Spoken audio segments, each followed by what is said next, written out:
ಬೀಜದಲ್ಲಿ ಮೊಳಕೆ ಉಂಟು, ಆದ್ರೆ ಈಗ ಅದು ತೋರ್ತಾ ಇಲ್ಲ. ಅಂದ್ರೆ ಸೂಕ್ಷ್ಮ ರೂಪದಲ್ಲಿ ಬೀಜದಲ್ಲಿ ಒಂದು ಮರ ಇದೆ ಅಂತ ಅರ್ಥ. ಅದಕ್ಕೆ ಜ್ಞಾನವು ಸೂಕ್ಷ್ಮಕರಣಗಳ ಮೂಲಕ ಅದು ವ್ಯಕ್ತವಾಗುತ್ತದೆ ವಿನಃ ಆ ಸೂಕ್ಷ್ಮಕರಣ ಯಾವುದು ಅಂದ್ರೆ ಅದು ಸ್ವಪ್ನಾವಸ್ಥೆ. ನಿದ್ರಾವಸ್ಥೆ ಬೀಜ ಇದ್ದಂಗ, ಸ್ವಪ್ನಾವಸ್ಥೆ ಸೂಕ್ಷ್ಮ ಕರಣ ಇದ್ದಂಗ. ಅವು ಅವಾಗ ಏನ್ ಮಾಡ್ತಾವಂದ್ರೆ ಬಾಹ್ಯ ಇಂದ್ರಿಯಗಳ ಕೆಲಸ ಮಾಡೋದಿಲ್ಲ. ಸ್ವಪ್ನಾವಸ್ಥೆಯಲ್ಲಿ ಬಾಹ್ಯ ಇಂದ್ರಿಯಗಳ ಕೆಲಸ ಇಲ್ಲ. ಅದಕ್ಕಾಗಿ ಬಾಹ್ಯ ಪ್ರಪಂಚದ ಸಂಪರ್ಕ ಇಲ್ಲ. ಅವು ಬಾಹ್ಯದಲ್ಲಿ ಸಂಪರ್ಕ ಮಾಡಂಗಿಲ್ಲ. ಯಾಕಂದ್ರೆ ಇಂದ್ರಿಯಾದಿಗಳ ಕೆಲಸ ಬಾಹ್ಯದಲ್ಲಿ ಇನ್ನ ಇಲ್ಲ, ಅಲ್ಲಿ ಸ್ವಪ್ನಾವಸ್ಥೆಯಲ್ಲಿ. ಅದಕ್ಕೆ ಸಂಪರ್ಕ ಇಲ್ಲ ಅಂತ ಅರ್ಥ. ಬೀಜ ಸ್ಥೂಲ ಶರೀರದ ಮೂಲಕ ಅಂದರೆ ಬಾಹ್ಯ ಕರಣಗಳ ಮೂಲಕ ಪ್ರಕಟವಾದರೆ ಅದು ಜಾಗ್ರಾವಸ್ಥೆ ಆಗ್ತದೆ ನೋಡ್ರಿ. ಅರ್ಥ ಆಯ್ತಲ್ರಿ ಇದು? ಸೂಕ್ಷ್ಮ ಅಂದ್ರೆ ಗಾಢ ನಿದ್ರೆಯಲ್ಲಿ ಅದು ಬೀಜ ರೂಪ ಆಗಿರ್ತದ. ಸ್ವಪ್ನಾವಸ್ಥೆಯಲ್ಲಿ ವಾಸನ ರೂಪ ಆಗ್ತದೆ. ಮತ್ತೆ ಬೀಜ ಸಸ್ಯ ಹೊಡಿತದೆ ನೋಡ್ರಿ. ಸಸ್ಯ ಹೊಡೆದಾಗ ಇನ್ನ ಮರ ಆಗಿಲ್ಲ ಅದು. ಆ ಒಳಗಡೆ ಕಾಣಲಾರ್ದಂಗೆ ಸಸ್ಯ ಹೊಡಿತಿದಾರೆ ಬೀಜ.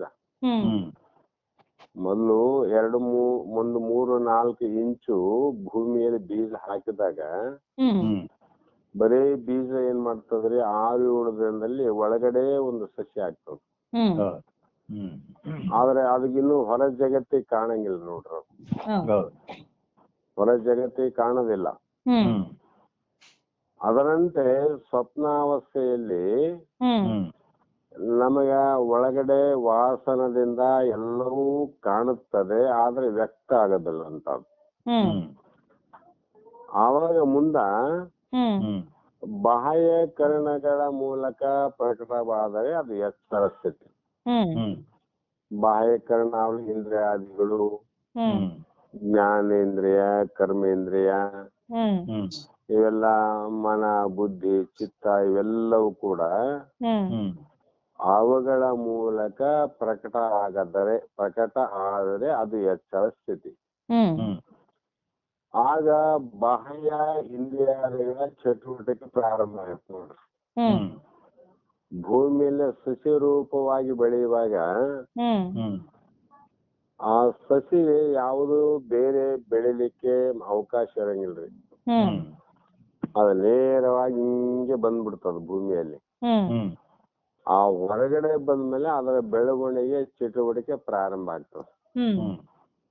ಅದು ಹೊರಗ್ ಬಂತ ಸಸಿ ಅಂದ್ರೆ ಅದೇ ಮತ್ತ ಮರ ಆಗ್ತದ, ಬಳ್ಳಿ ಆಗ್ತದ, ಎಲೆ ಆಗ್ತದ, ಎಲ್ಲ ಆಗ್ಲಿಕ್ಕೆ ಸಾಧ್ಯ ಅದ. ಅದರಂತೆ ಎಚ್ಚರದಲ್ಲಿ ಎಲ್ಲವೂ ಕೂಡ ಯಾಕೆ ನಮಗ ಪ್ರಕಟ ಆಗ್ತದ್ರಿ ಜಗತ್ತು ಅಂದ್ರೆ ಬಾಹ್ಯ ಇಂದ್ರಿಯಗಳ ಮೂಲಕ ಅಂತ. ಆವಾಗ ಬಾಹ್ಯ ಪ್ರಪಂಚದ ಸಂಬಂಧ ಆಗ್ತದ ನೋಡ್ರಿ. ಹೊರಗಿನ ಪ್ರಪಂಚ ಸಂಬಂಧ ಅದಲ್ರಿ. ಅದು ಮೊದಲು ನಾವು ಶಾಸ್ತ್ರದಲ್ಲಿ ಪ್ರಾರಂಭ ಅನ್ನೋದು ದೇಹದ ಮೇಲೆ ಮೋಹ, ದೇಹ ನಾನ್ ಅನ್ನುವುದು, ಇಂದ್ರಿಯಾದಿಗಳು ನಾನ್ ಅನ್ನುವುದು, ವಿಷಯಾದಿಗಳಲ್ಲಿ ಸುಖವನ್ನು ಹುಡುಕೋದು, ಅದು ಇಲ್ಲ ಅಂತ ಕೊರಗುವುದು, ಇದೆ ಅಂತ ಗರ್ವ ಪಡುವುದು, ಇಲ್ಲ ಅಭಿಮಾನ, ಅಹಂಕಾರ ಎಲ್ಲವೂ ಕೂಡ ಪ್ರಾರಂಭ ಆಗ್ತದ ಎಚ್ಚರ ಸ್ಥಿತಿಯಲ್ಲಿ. ನಮಗ ಅನುಭವ ಅದಲ್ರಿ. ಅದರಂತೆ ಸುಸುಪ್ತಿ ಅವಸ್ಥೆಯಲ್ಲಿ ಅನುಭವಗಳು ಹೇಗಿರ್ತಾವಂದ್ರೆ ಬೀಜ ರೂಪ ಆಗಿರ್ತಾವ್ರಿ. ನಿದ್ರಾವಸ್ಥೆಯಲ್ಲಿ ಎಲ್ಲಾ ಅನುಭವಗಳು ಅವು ಹೇಗಿರ್ತಾವಂದ್ರೆ ಬೀಜದ ಅವಸ್ಥೆಯಲ್ಲಿ ಇರ್ತಾವ. ಮನುಷ್ಯನು ತನಿನಿದ್ರೆಯಲ್ಲಿ ಇರುವಾಗ ಅವನ ಬುದ್ಧಿ, ಮನಸ್ಸು ಮತ್ತು ಇಂದ್ರಿಯ ವೃತ್ತಿಗಳೆಲ್ಲ ತಾತ್ಕಾಲಿಕವಾಗಿ ಲಯವಾಗಿರುತ್ತವೆ. ಮೀನು, ಕಪ್ಪೆ, ಮೊಸಳೆ ತಾತ್ಕಾಲಿಕವಾಗಿ ಅಡಗಿರ್ತಾವ, ಮತ್ತೆ ನಂತರದಲ್ಲಿ ಗೋಚರ ಆಗ್ತಾವ ನೋಡ್ರಿ. ಅಂದ್ರೆ ಪೂರ್ಣವಾಗಿ ಲಯ ಆಗಿಲ್ಲವು ನೀರಲ್ಲಿ. ಈ ಸ್ಥಿತಿಯನ್ನ ಅವ್ಯಕ್ತ ಅಥವಾ ಅವ್ಯಾಕೃತ ಎಂದು ಕರೆಯುತ್ತಾರೆ. ಏಕೆಂದರೆ ಈ ಅವಸ್ಥೆ ಈ ಅವಸ್ಥೆಯಲ್ಲಿ ಆತ್ಮವಾಗಲಿ ಅಥವಾ ವಿಷಯ, ಸಂವೇದನೆ ಮತ್ತು ಯೋಚನೆಗಳನ್ನೊಳಗೊಂಡ ಪ್ರಪಂಚವಾಗಲಿ ಅರಿವಿಗೆ ಬರುವುದಿಲ್ಲ. ನಮಗ ನೆನಪಾಗ್ತದಲ್ಲಿ ನಾನು ಹೀಗೆ ಇದ್ದೇನೆ ಅಂತ ಯಾವುದು ಅರಿವಿಲ್ಲ ಅಲ್ಲಿ. ಅದಕ್ಕಾಗಿ ಅದು ಒಂದು ಅಜ್ಞಾನದ ಸ್ಥಿತಿ ಅಂತ ಕರೀತಾರೆ. ಏನು ತಿಳಿಲಿಲ್ಲ ಅಂದ್ರೆ ಅದು ಅಜ್ಞಾನದ ಸ್ಥಿತಿ ಅಂತ. ಆದರೆ ಗಾಢ ನಿದ್ರೆಯಿಂದ ಎಚ್ಚರವಾದವನನ್ನು ಕೇಳಿದರೆ ಅವನು ಹೇಳುವುದು ಇಷ್ಟೇ, ನನಗೆ ಒಂದೂ ತಿಳಿಯಲಿಲ್ಲ, ಇಷ್ಟೇ ಹೇಳ್ತಾರಲ್ರಿ ಎಂದು. ಆದ್ದರಿಂದ ಅಜ್ಞಾನವೇ ಆಗಿನ ಸ್ಥಿತಿ. ಗಾಢ ನಿದ್ರೆಯಲ್ಲಿ ಏನಾದ್ರೆ ಅಜ್ಞಾನದ ಸ್ಥಿತಿ ಅದ. ಯಾಕೆಂದ್ರೆ ಬುದ್ಧಿ ಮತ್ತು ಮನಸ್ಸುಗಳು ಸಂಪೂರ್ಣವಾಗಿ ಲಯವಾದಾಗ ಯಾವ ಲೌಕಿಕ ಜ್ಞಾನವೂ ಸಾಧ್ಯವಾಗದು. ಇವೆಲ್ಲ ಲಯ ಆದಾಗ ಲೋಕದ ಪ್ರಪಂಚದ ಜ್ಞಾನ ಆಗ್ತದೇನ್ರಿ ಅಂದ್ರೆ ಯಾವುದು ಆಗಲಿಕ್ಕೆ ಸಾಧ್ಯನೇ ಇಲ್ಲ. ಗಾಢ ನಿದ್ರೆಯ ಕಾಲದಲ್ಲಿ ತಮಗೆ ಯಾವ ಅರಿವು ಇರಲಿಲ್ಲವೆಂಬುದು ಎಲ್ಲರಿಗೂ ಅನುಭವದಿಂದ ತಿಳಿದು ಈ ವಾಕ್ಯ ಲೋಕ ಪ್ರಸಿದ್ಧವಾಗಿದೆ. ಅಜ್ಞಾನ ರೂಪವಾದ ಈ ಸ್ಥಿತಿಯನ್ನೇ ಕಾರಣ ಶರೀರ ಎನ್ನಬಹುದು. ಕಾರಣ ಶರೀರ ಯಾಕಂತಾರಂದ್ರೆ ಇದು ಭೌಕ ಬೀಜ ಅಂದ್ರು. ಜನನ ಮರಣಕ್ಕೆ ಬೀಜ ರೂಪವಾದದ್ದೇ ಈ ಕಾರಣ ಶರೀರ. ಎಲ್ಲಿವರೆಗೂ ಬೀಜ ನಷ್ಟ ಆಗೋದಿಲ್ಲೋ ಅಲ್ಲಿವರೆಗೂ ಅದರೊಳಗಿರುವಂತ ವ್ಯಕ್ತ ರೂಪ ಮರ ನಾಶ ಆಗುದಿಲ್ಲ. ತಾತ್ಕಾಲಿಕ ನಾಶ ಅಂತ ಕಾಣ್ತದಲ್ಲ. ಆ ಬೀಜಕ್ಕ ಸ್ವಲ್ಪ ಉಪಾಧಿ ಮಣ್ಣು ಸಿಕ್ತು ಅಥವಾ ಅದಕ್ಕೆ ಸ್ವಲ್ಪ ನೀರು ಗಾಳಿ ಸಿಕ್ಕ ತಕ್ಷಣ ಅದು ವ್ಯಕ್ತವಾಗ್ಲಿಕ್ಕೆ ಪ್ರಾರಂಭ ಆಗ್ತದೆ. ಅದೇ ಪ್ರಕಾರವಾಗಿ ಅಜ್ಞಾನ ಅನ್ನುವಂಥದ್ದು ಅದು ಬೀಜ ರೂಪವಾಗಿರುವಂತದ್ದು ಭವಬಂಧನಕ್ಕೆ ಕಾರಣವಾದದ್ದು, ಜನನ ಮರಣಕ್ಕೆ ಬೀಜವಾದದ್ದು ಅದೇ.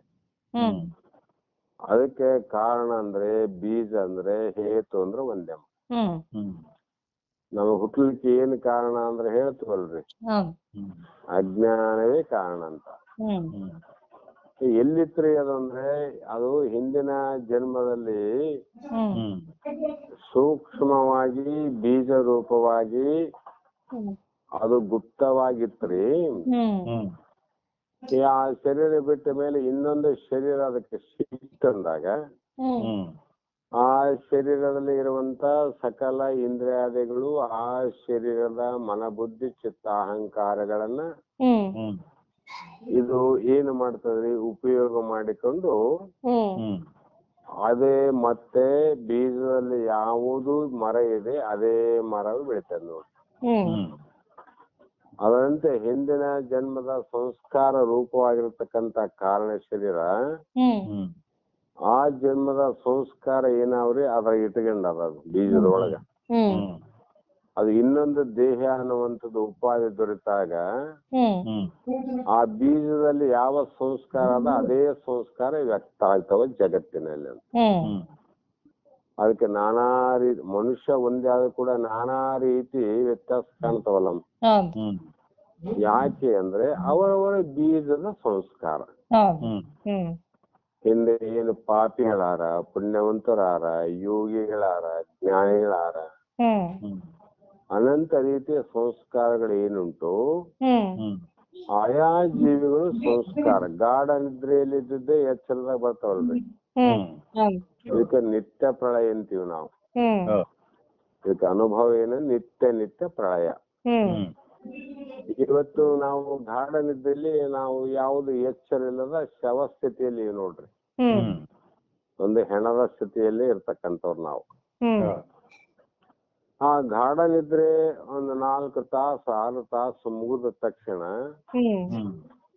ಮತ್ತೆ ಜಾಗೃತಿ ಬರ್ತದ ನಮ್ಗೆ. ಜಾಗೃತಿ ಬಂದಾಗ ನಿನ್ನೆ ನಿದ್ದೆಯಲ್ಲಿ ಏನು ಇಲ್ಲ, ನನಗೇನು ಗೊತ್ತಿಲ್ಲಲ್ಲ. ಕುಲ, ಜಾತಿ, ನಾಮ, ರೂಪ, ಹಾಸಿಗೆ, ದೇಹ, ಮನ, ಬುದ್ಧಿ ಯಾವುದಿಲ್ಲ. ನಾ ಕುಂಬಾರ ಅಂತಿಲ್ಲ, ಕಂಬಾರ ಅಂತಿಲ್ಲ, ಅಕ್ಕ ಸಾಲಿಗೆ ಅಂತಿಲ್ಲ. ಅದು ಬೆಳಗ್ಗೆ ಎದ್ದ ತಕ್ಷಣ ಅಕ್ಕ ಸಾಲಿಗೆ ಕ್ರಿಯೆನೆ ಮಾಡ್ತಾನ,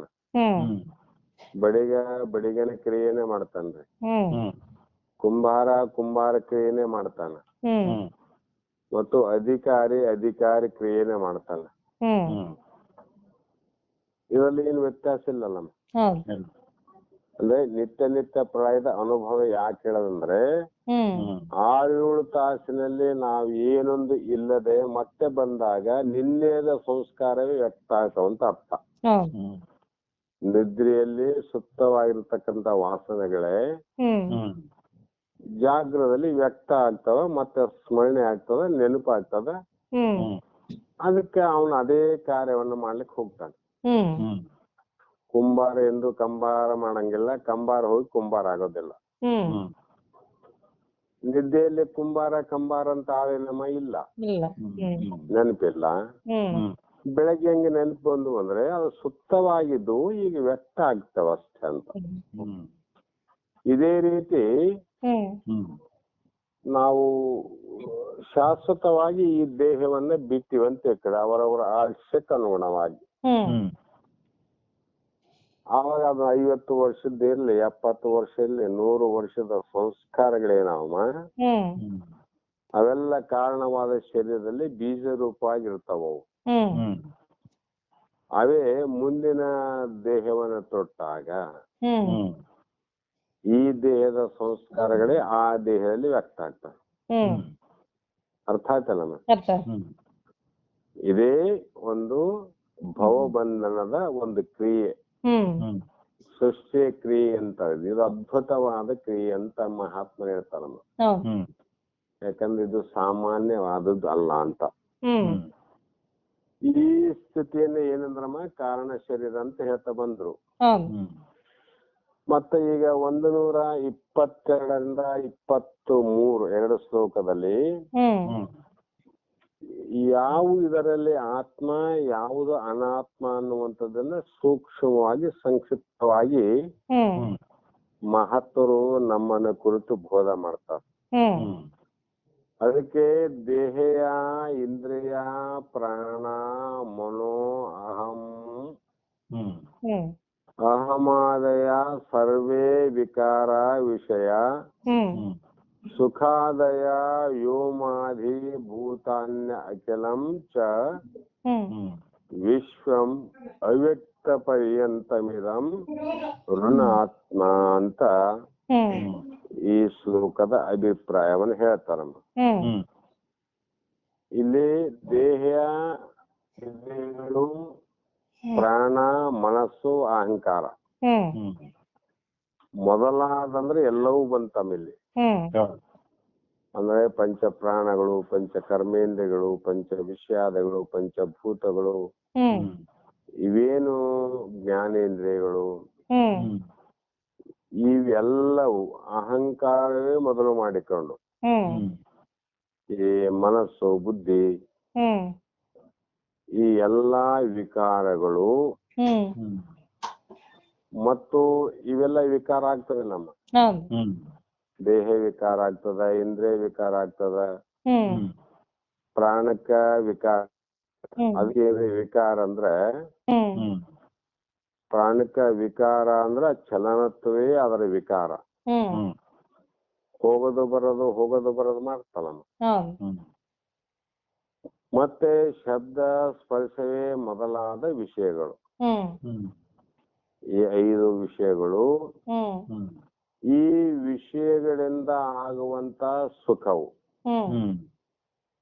ಶಬ್ದದಿಂದ ಕಿವಿಗೆ ಸುಖ ಆಗ್ತದ, ರೂಪದಿಂದ ನೇತ್ರಕ್ಕೆ ಸುಖ ಅನಿಸ್ತದ, ರುಚಿಯಿಂದ ನಾಲಿಗೆ ಸುಖ ಆಗ್ತದ, ಮತ್ತೆ ಸ್ಪರ್ಶದಿಂದ ಈ ಚರ್ಮಕ್ಕೆ ಸುಖ ಆಗ್ತದ, ಮೂಗಿಗೆ ವಾಸನೆಯಿಂದ ಸುಖ ಅನಿಸ್ತದ. ಇವೆಲ್ಲವೂ ಮತ್ತು ಆಕಾಶಾದಿ ಪಂಚಭೂತಗಳು. ಆಕಾಶ, ವಾಯು, ಅಗ್ನಿ ಮತ್ತು ಜಲ, ಭೂಮಿ ಅಂತ 5 ಭೂತಗಳು.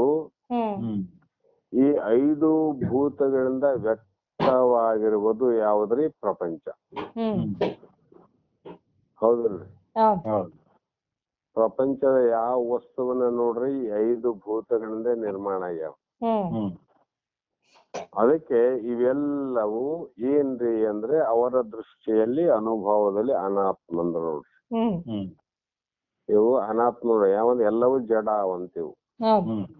ದೇಹನ ದೇಹ ಅಂತ ಹೇಳಲ್ಲ, ಇಂದ್ರಿಯನ ಇಂದ್ರಿಯ ಅಂತ ಹೇಳಲ್ಲ, ಪ್ರಾಣನ ಪ್ರಾಣ ಅಂತ ಹೇಳ್ತಾ ಇಲ್ಲ, ಮನಸ್ಸುನ ಮನಸ್ಸಂತ ಇಲ್ಲ, ಅಹಂಕಾರ ನಾನು ಅಹಂ ಅಂತ ಇಲ್ಲ. ಮತ್ತೆ ಎಲ್ಲಾ ವಿಕಾರಗಳು, ಶಬ್ದ ಸ್ಪರ್ಶ ಇವೆಲ್ಲವೂ ನಾನು ತಿಳಿಯುವಂಥವನು ನನ್ನ ಕಡೆಯಿಂದ ತಿಳಿಸಿಕೊಳ್ಳುವಂತ ವಸ್ತುಗಳವು. ಯಾವಾಗ ತಿಳಿಸಿಕೊಳ್ಳುತ್ತವೆ ಅಂದ್ರೆ ಅವು ಕನಿಷ್ಠವಾದವು, ತಿಳಿಯುವವನು ಶ್ರೇಷ್ಠವಾದವನು. ತಿಳಿಸಿಕೊಂಬುವೆಲ್ಲವೂ ದೃಶ್ಯ ರೂಪ ಆಗಿರ್ತಕ್ಕಂಥವು, ಅವುಗಳ ದೃಕ್ರೂಪ ಆಗಿರ್ತಕ್ಕಂಥ ಆತ್ಮನು. ಹೀಗೆ ಮಾಯಾ ಕಾರ್ಯಂ ಸರ್ವಂ ಮಹದಾದಿ ದೇಹ ಪರ್ಯಂತಂ ಅಸದೀದ್ ಅಮಾನಾತ್ಮಕಂ ತ್ವಂ ವಿಧಿ ಮರುಚಿಕಾ ಕಲ್ಪಮ ಅಂತ ಒಂದು ದೃಷ್ಟಾಂತ ಕೊಡ್ತಾರೆ. ಯಾವ ಮಾಯೆ ಮಹತ್ತತ್ವೇ ಮೊದಲಾಗಿ, ಮೊದಲನೇದ ಮಾಯಿಂದ ಮಹತ್ತತ್ವ ಅಥವಾ ಪ್ರಕೃತಿ, ತ್ರಿಗುಣ ಅಹಂಕಾರ, ಭೂತಾದಿ ಅಹಂಕಾರ. ಈ ಭೂತಾದಿ ಅಹಂಕಾರದಿಂದ ದೇಹ ಪರ್ಯಂತರವಾಗಿ ಮಾಯೆಯ ಎಲ್ಲಾ ಕಾರ್ಯಗಳನ್ನು, ಇವೆಲ್ಲ ಗೋಚರ ಆಗೋದು ಯಾವುದಮ್ಮಂದ್ರೆ ಮಾಯ ಕಾರ್ಯಗಳೇ ವಿನಃ ಮತ್ಯಾವ ಕಾರ್ಯ ಸಂಬಂಧ ಇಲ್ಲ ಅಂತ. ಹೀಗಾಗಿ ಆ ಮಾಯಾ ಕಾರಣ ಅಂದ್ರೆ ಅದರ ಕಾಯಿ ಕೂಡ ಮಾಯಾ ರೂಪ ಆಗಿರ್ತದ್ರಿ. ಮಾಯೆ ಅನಿರ್ವಚನೆ ಅಂತ ಹೇಳಿದ್ರಲ್ರಿ, ಅದು 3, 4, 12 ಲಕ್ಷಣ ಕೊಟ್ಟು ಹೇಳಿದ್ರು. ಭಿನ್ನ ಅಭಿನ್ನ, ಭಿನ್ನ ಅಭಿನ್ನ ಅಂತ ಹೇಳಕ್ ಬರಂಗಿಲ್ಲ, ಸತ್ ಅನ್ನಂಗಿಲ್ಲ, ಅಸತ್ ಅನ್ನಂಗಿಲ್ಲ, ಸತ್ ಅಸತ್ ಅಂತ ಹೇಳಕ್ ಬರಂಗಿಲ್ಲ. ಈ ಯಾವ ರೀತಿ ಹೇಳಲಿಕ್ಕೆ ಬರಲಾರ್ದನ್ನ ಜ್ಞಾನಿಗಳು ಅನಿರ್ವಚನೀಯ ಖ್ಯಾತಿ ಅಂತ ಉಪಯೋಗ. ಅದು ಇಲ್ಲ ಅಂದ್ರೆ ತೋರ್ತದಂದ್ರೆ ಅದರ ಕಾರ್ಯ ಶಾಶ್ವತವಾಗಿ ಇರೋದಿಲ್ಲ. ಇದಕ್ಕೆ ಏನ್ ಅನ್ಬೇಕ್ರಿ? ಆದಂತನೂ ಅಲ್ಲ, ಇಲ್ಲಂತನೂ ಅಲ್ಲ. ಅಜ್ಞಾನ ಕಾಲದಲ್ಲಿ ತೋರ್ತದ, ಜ್ಞಾನ ಕಾಲದಲ್ಲಿ ಇಲ್ಲದಂತ ಆಗ್ತದ. ಅದಕ್ಕೆ ಇದು ಶಾಶ್ವತವಾದದ್ದು ಅಲ್ಲ ಅಂದ್ರು ಮಾಯ. ಆ ಮಾಯೆ ಕಾರಣದಿಂದಾನೇ ಈ ಜಗತ್ತ ಕಾರ್ಯ ಆಗದಲ್ರಿ. ಮತ್ತೆ ಮಾಯೆಗೆ ನಿರ್ದಿಷ್ಟವಾಗಿ ಆದ ಇಲ್ಲ ಅಂತ ಹೇಳಕ್ ಬರೋದಿಲ್ಲ ಅಂದ್ರೆ ನಮ್ಮ ಶರೀರ ಆದ್ರೂ ಕೂಡ ಮಾಯಾ ಕಾರ್ಯ ಆದಲ್ರಿ ಅಂದ್ರೆ ಇದು ನಾಶ ಆಗ್ತದ್ರಿ. ಹೌದಲ್ರಿ? ಆದ ಅನ್ನೋದ್ರಾಗ ಇದು ತೋರ್ತದ ಅನ್ನೋದ್ರಾಗ ನಾಶ ಆಗ್ಬಿಡ್ತದ. ಮತ್ತೆ ಇಲ್ಲ ಅಂತ ಹೇಳ್ಬಿಡಂದ್ರೆ ಪ್ರತ್ಯಕ್ಷ ತೋರ್ತದ ನಮ್ ಶರೀರ. ಈಗ ಇಂತಹ ಶರೀರಗಳ ಗುಂಪೇ ದೊಡ್ಡ ಜಗತ್ತು. ಮತ್ತೆ ಜಗತ್ತು ಇದೆ ಅಂತಿರೋ ಇಲ್ಲಂತಿರೋ ಅಥವಾ ಇಲ್ಲಂತಿರೋ ಇದೆ ಅಂತಿರಂದ್ರೆ ಅದು ಕೂಡಿ ಹೇಳಲಿಕ್ಕೆ ಬರಲಾರದ ಮಾಯೆ ಕೈ ಮಾಟ ಅಂದ್ರು. ಅದಕ್ಕ ಕಟ್ಟಿಗೆ ಸುಮಾರು ಇತ್ತು ಅಂದ್ರೆ ಅದರ ಕಾರ್ಯ ಏನೇನ ಮಾಡ್ರಿ ಅದನ್ನು ಸುಮಾರು ಇರ್ತಾವ. ಚಲೋ ಕಟ್ಟಿಗೆ ತಗೋಬೇಕಂತೀವಿ ನಾವು ಮನೆ ಕಟ್ಸಾಗ. ಕಟ್ಟಿಗೆ ಕಾರಣ ಅದರಿಂದ ಏನೇನೋ ಕಾರ್ಯ ಮಾಡಿಸ್ತೀವಿ ನಾವು. ಕಿಟಕಿ ಮಾಡ್ತೇವಿ, ಬಾಗಿಲು ಮಾಡ್ತೇವಿ, ಅಲ್ಮರ ಮಾಡಿಸ್ತೀವಿ, ಸೋಫಾ ಆಗ್ತದ, ಏನೇನೋ ತಯಾರಾಗ್ತಾವ. ಅದ ಕಾರಣ ಎಷ್ಟು ಚಂದ ಇದೆ ಅದ್ರ ಕಾರ್ಯ ಕೂಡ ಅಷ್ಟು ಚಂದ ಆಗ್ತದೆ. ಕಾರಣವಾದ ಕಿಟಿಗೆ ಸುಮಾರಿತ್ತಂದ್ರೆ ಅದರ ಕಾರ್ಯರೂಪವಾದ ಕಿಡಿಕಿನೂ ಜಲ್ದಿ ಹಾಳಾಗ್ತದ, ಮತ್ತೆ ಬಾಗಿಲು ಹಾಳಾಗ್ತದ.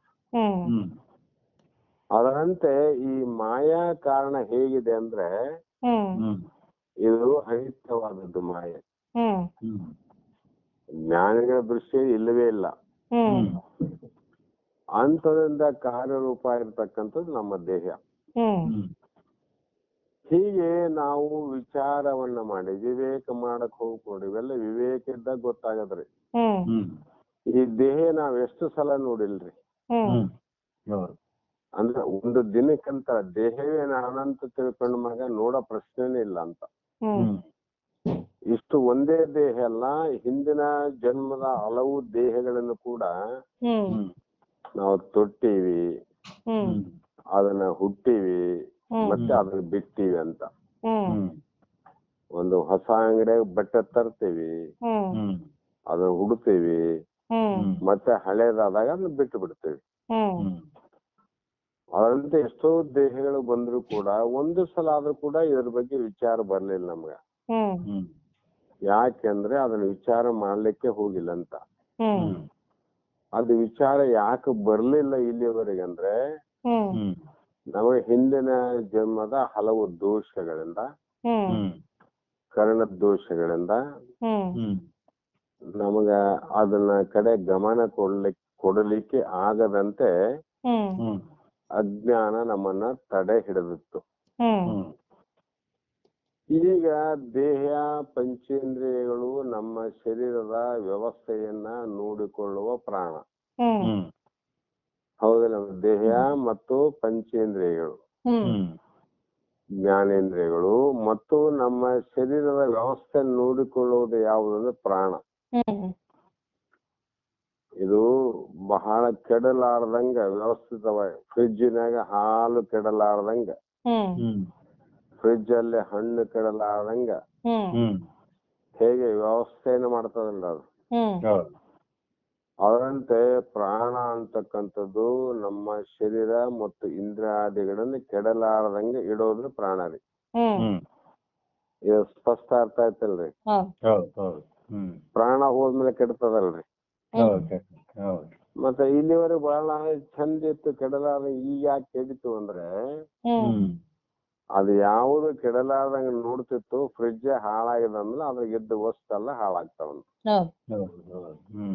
ಅದೇ ಪ್ರಕಾರ ಈ ಕಲ್ಪನಾ ಯೋಚನೆಗಳಿಗೆ ಮೂಲವಾದದ್ದು ಯಾವ್ದ್ರಿ? ಮನಸ್ಸು ಅಂತ.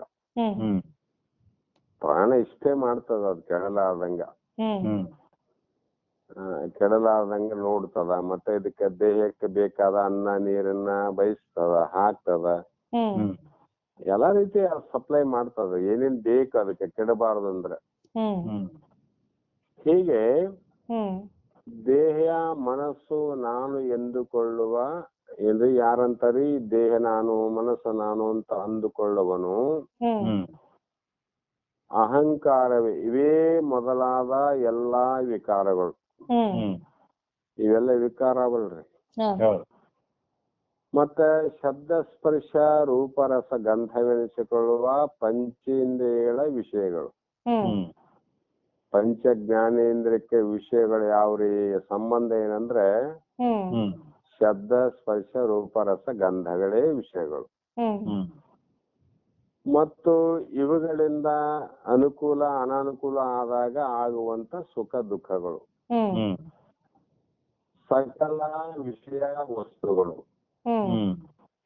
ಆಕಾಶವೇ ಮೊದಲಾದ ಪಂಚಭೂತಗಳು ಇವೆಲ್ಲವೂ ವಿಚಾರ ಮಾಡಿದ್ದಾದರೆ ಸಂಶಯ ಇಲ್ಲದಂತೆ ಇವೆಲ್ಲವೂ ಅನಾತ್ಮವೇ. ಇವ್ಯಾವ ಆತ್ಮ ಅಲ್ಲ ನೋಡಮ್ಮ. ವಿಶ್ವದಲ್ಲಿ ಅವ್ಯಕ್ತದವರೆಗೆ ಇರುವ ವಸ್ತುಗಳೆಲ್ಲವೂ ಅನಾತ್ಮ ಅಂತ. ಇಡೀ ವಿಶ್ವ ಅಂದ್ರೆ ಜಗತ್ತು ಅಂತ. ಅಂದ್ರೆ ಎಲ್ಲಿಯವರೆಗೂ ವ್ಯಕ್ತ ಅಂದ್ರೆ ತೋರ್ತಕ್ಕಂತ ಅಥವಾ ಮನಸ್ಸಿಗೂ ಮತ್ತು ಬುದ್ಧಿಗೂ ತಿಳಿಯುವಂತ ಎಷ್ಟೇ ವಸ್ತುಗಳಿದ್ರು ಕೂಡ ಅವೆಲ್ಲವೂ ಅನಾತ್ಮ ವಸ್ತು ಅಂತ ತಿಳಿಬೇಕ್ರಿ. ಯಾಕ ಮಾತು ಮನಗಳಿಂದ ಅತ್ತತ್ತ ಮೀರಿದ ಸಾತಿಶಯದ ನಿರುಪಾಧಿಕ ಬ್ರಹ್ಮ ಜ್ಯೋತಿ ಬೆಳಗುತ್ತಿದೆ ಅಂತ ನಿಜಗೊಂಡ್ರು. ಈ ಇಂದ್ರಿಯಾದಿಗಳಿಂದ ಮನ ಬುದ್ಧಿಗಳಿಂದ ನಮ್ಮ ಸ್ವರೂಪವನ್ನ ಆತ್ಮನನ್ನ ತಿಳಿಲಿಕ್ಕೆ ಆಗೋದಿಲ್ಲ. ಈ ಮನಸ್ಸು ಬುದ್ಧಿಯಿಂದ ಎಲ್ಲೆಲ್ಲಿ ವಿಚಾರಕ್ಕೆ ಹೋಗ್ತೀವಿ ಅಲ್ಲೆಲ್ಲಿ ಅನುಭವಕ್ಕೆ ಬಂದಿವೆಲ್ಲ ಅನಾತ್ಮವೇ. ಯಾಕಂದ್ರೆ ಬುದ್ಧಿಯಿಂದ ತೋರಿದ್ವಿ ಇವು. ಆ ಕಾರಣ ವಿಶ್ವದಲ್ಲಿ ಜಗತ್ತಿನಲ್ಲಿ ಅವ್ಯಕ್ತದವರೆಗೂ ಕಾಣಲಾರದ ನಿರುಪಾಧಿಕವಾಗಿ ನಿರ್ಭೇದವಾಗಿರತಕ್ಕಂತ ಏನೊಂದು ಇಲ್ಲದೆ ತಾನೊಂದೇ ಇರುವಂತ ವಸ್ತು ಯಾವ್ದಾದ ಅದು ಆತ್ಮ, ಉಳಿದುವೆಲ್ಲ ಅನಾತ್ಮ ಅಂತ.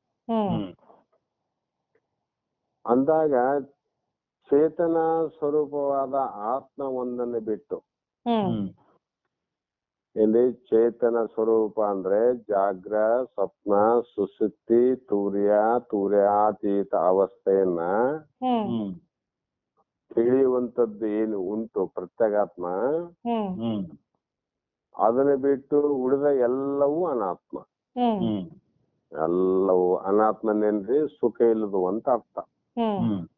ಅವುಗಳು ಆನಂದರಹಿತವಾದಂತ ವಸ್ತುಗಳು ಅಂತ ಅರ್ಥ.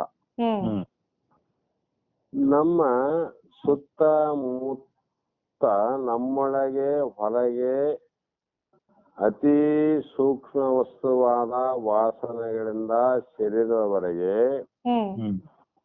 ಈ ಜಗತ್ತೆಲ್ಲ ಅಥವಾ ವಿಶ್ವವೆಲ್ಲವನ್ನ ಆವರಿಸಿರುವ ಎಲ್ಲವೂ ಕೂಡ ಅನಾತ್ಮವೇ. ಅನಾತ್ಮವು ಹೇಗಿದೆ ಅಂದ್ರೆ ಅದು ಮಾಯೆ. ಇದರಿಂದ ಕಾರಣ ಯಾವ್ದಮ್ಮ? ಮಾಯೆ ಅಂತ ಹೇಳಿದ್ವಲ್ಲ. ಮಾಯೆ ಎಂದರೆ ಮೂಲ ಪ್ರಕೃತಿಯೇ ಇದಕ್ಕೆ ಕಾರಣ. ಆ ಮಾಯೆಯಿಂದಲೇ ನಮಗ ಆತ್ಮ ತಿಳುವಳಿಕೆಯು ಮರೆಯಾಗಿ ಮುಚ್ಚಿ ಹೋಗ್ಯದಂತ. ಏನಮ್ಮ? ಆತ್ಮ ಜ್ಞಾನಂ ಆವೃತಂ ಅಜ್ಞಾನಂ, ಇದಕ್ಕೆಲ್ಲ ಹೇಗೆ ಮುಚ್ಚಿದೆ ಅಂತ ಹಿಂದೆ ಶ್ಲೋಕದಲ್ಲಿ ಹೇಳ್ಯಾರಮ್ಮ. ಅದು ನಮ್ಮ ಸ್ವರೂಪವನ್ನ ತಿಳಿಲಾರ್ದಂಗ ಮಾಡದ್ದು ಯಾವ್ದು ಅಂದ್ರೆ ಇದು ಮಾಯೆ ಅಂತ. ಈ ಕಾರ್ಯ ಯಾವುದರಿಂದ ಆಗ್ಯದ್ರಿ? ಮಾಯೆಯಿಂದಲೇ ಆಗ್ಯದಲ್ಲ. ಅದಕ್ಕೆ ಮಾಯಾ ವಸ್ತುಗಳು ಆತ್ಮನನ್ನ ತಿಳುವಳಿಕೆಯು ಮರೆಯಾಗಿ ಮುಚ್ಚಿ ಹೋಗ್ಯದಷ್ಟೆ. ಯಾವುದು ಮಾಯೆ ಅಂತ ಯಾವ್ದು ಕರಿಬೇಕು ಅಂದ್ರೆ ಯಾವುದು ಇಲ್ಲವೋ ಅದೇ ಮಾಯೆ ಅಂತ ಮಹಾತ್ಮರು ಹೇಳ್ಯಾರ. ಯಾವ್ದು ಇರೋದಿಲ್ಲ ಅದೆಲ್ಲವೂ ಮಾಯೆ, ಇರೋದೆಲ್ಲವೂ ಆತ್ಮ, ಇರಲಾರ್ದು ಎಲ್ಲವೂ ಮಾಯಾ ಸ್ವರೂಪ. ಅದು ಇದೆಯಲ್ರಿ ಅಂದ್ರೆ ಅದು ಹೇಗಿದೆ ಅಂದ್ರೆ ಒಂದು ಉದಾಹರಣೆ ಕೊಟ್ರು. ಅದು ಬಿಸಿಲು ಗುದರೆಯಂತೆ ಇದ್ದ ಹಾಗೆ ತೋರುತ್ತದೆ. ಮುರುಚುಕೆ ಬಿಸಿಲು ಗುದರೆ ಅಂದ್ರೆ ಬಹಳ ಸಲ ಕೇಳಿರಿ. ಅದು ದೂರಿ ಬಿಸಿಲಿನಲ್ಲಿ ಬೇಸಿಗೆ ಕಾಲದಲ್ಲಿ ನೀರಾವಂತ ತೋರ್ತಾವ್ ನೋಡಮ್ಮ. ನಮಗೆ ತೋರ್ತಾವಂದ್ಮೇಲೆ ಎಲ್ಲರಿಗೂ ನಮ್ಮಂಗ ತೋರ್ತಾವಂತ ಅರ್ಥ. ಆದ್ರೆ ಬುದ್ಧಿಹೀನವಾದ ಜಿಂಕೆಗಳು ಅವು ನೀರು ಇದ್ದಾವೆ ಅಂತ ತಿಳ್ಕೊಂಡು ಅವು ಕುಡಿಯೋದಕ್ಕೋಸ್ಕರವಾಗಿ ಊಡಿ ಊಡಿ ಊಡಿ